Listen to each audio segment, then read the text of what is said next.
It's 10:30 in the morning on October 19, 2023. You're standing on the shore of Lake Atitlán in the highlands of Guatemala, one of the most beautiful places on Earth. The lake sits in the crater of a collapsed volcano. 3 other volcanoes frame the horizon. The water is a deep, impossible blue. It is also, at points, more than 1,000 feet deep. Nancy Ng is out there somewhere. You can see her kayak on the water.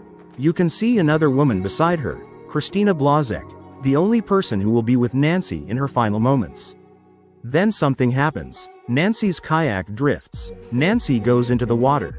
Christina turns to retrieve the kayak, and when she turns back around, Nancy Ng is gone. Within 8 hours, Christina Blazek and the rest of the retreat group will be on planes leaving Guatemala. The search for Nancy Ng will begin without them. Nancy Ng was not the kind of person you worried about. The 29-year-old from Monterey Park, California was a strong swimmer, an experienced yoga practitioner, an enthusiastic hiker and traveler. She held a law degree from California State University and worked as a behavioral interventionist aide at Garfield Elementary School in the Alhambra Unified School District, helping children with disabilities. She was the eldest of 4 siblings. Her sister Nikki described her as someone who can talk to anyone about anything, and often, everything. In October 2023, Nancy Ng had been a yoga enthusiast for 4 years. She had attended the Be the Change yoga retreat in Guatemala the previous year and loved it. This was her second trip, a week of peace, movement, and connection in one of the most visually stunning places on Earth. On October 14th, she flew from California to Guatemala. She texted her family that same day. It would be the last text they ever received from her. 5 days into the retreat, on the morning of October 19th, a group of 10 participants went out on Lake Atitlán for a kayak excursion organized by Kayak Guatemala. 2 attendees and the retreat organizer later told NBC News that the company did not provide life jackets and gave no safety instructions. Kayak Guatemala disputed this, saying life jackets were offered but nobody took them. At some point during the excursion, Nancy and Christina Blazek separated from the main group. According to Blazek's account, given 26 days after the incident, through a lawyer, Nancy decided to swim in the lake despite Blazek warning her that conditions were unsafe. Nancy got into the water and pushed her kayak away. Blazek tried to retrieve it, keeping one leg in her own kayak and one leg in Nancy's, and got close to Nancy. Then she lost the kayak again, turned to retrieve it, and when she turned back around, Nancy was gone. She had not resurfaced. What happened next is the detail Nancy's family cannot let go of. Within 8 to 12 hours of Nancy's disappearance, Christina Blazek and the rest of the retreat group boarded planes and left Guatemala. The retreat organizer, Eduardo Ramada, did not contact Nancy's family for 4 hours after she disappeared. He had not collected emergency contact information for participants. When we first got word she was missing, we just had so many questions. The Ng family immediately hired Black Wolf Helicopters, a search and rescue company, to begin searching the lake. Divers went in. Air searches were conducted. The family traveled to Guatemala in December 2023 to search themselves.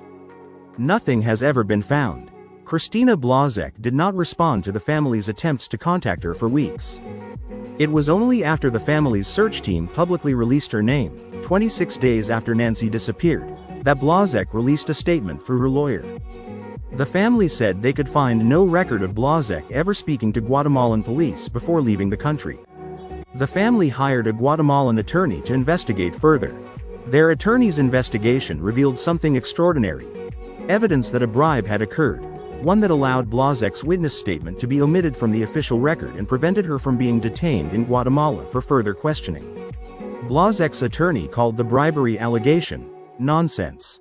As of the most recent reporting, Guatemalan authorities believe Nancy drowned in Lake Atitlán, although her body has never been found. Her case is currently classified as missing and remains unsolved. The FBI is involved but cannot share information with the family about what they have found or learned. Lake Atitlán is more than 1,000 feet deep in places.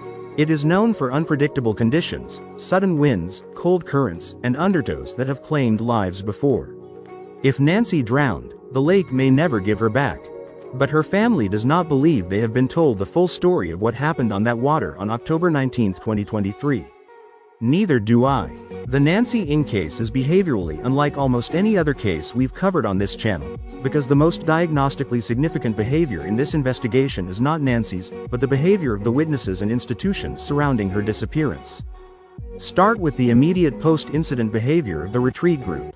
After Nancy disappeared, the rest of the retreat group left the country within 8 to 12 hours. Behavioral analysts and search and rescue professionals consistently identify this pattern, rapid departure from the scene by people with knowledge of an incident, as one of the strongest indicators that those individuals have information they're unwilling to share.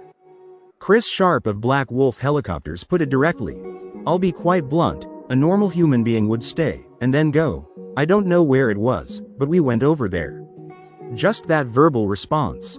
The 26-day silence from Christina Blazek, the only person with Nancy in her final moments, is the behavioral detail that defines this case. In missing persons investigations, witnesses who delay communication through legal intermediaries are, in the language of behavioral science, engaging in strategic information management, the deliberate control of when, how, and through whom information is released, in order to minimize personal legal exposure. That behavior pattern does not tell us what Blazek saw or knows. It tells us that she made a calculated decision about how to share it. The alleged bribe, if accurate, represents the most disturbing behavioral element in this case. A witness statement suppressed through financial corruption in a foreign jurisdiction, in a case involving a missing American citizen, places this squarely in the category of cases where institutional behavior has actively impeded the search for truth. It shifts the behavioral question from "what happened on the lake" to "who benefited from the investigation not finding out?" Nancy Ng was a strong swimmer. She was a trained yoga practitioner with 4 years of experience. She had been to this exact retreat the year before. She texted her family the day she arrived and told them she was excited. She was 29 years old. She was helping children with disabilities learn to navigate the world.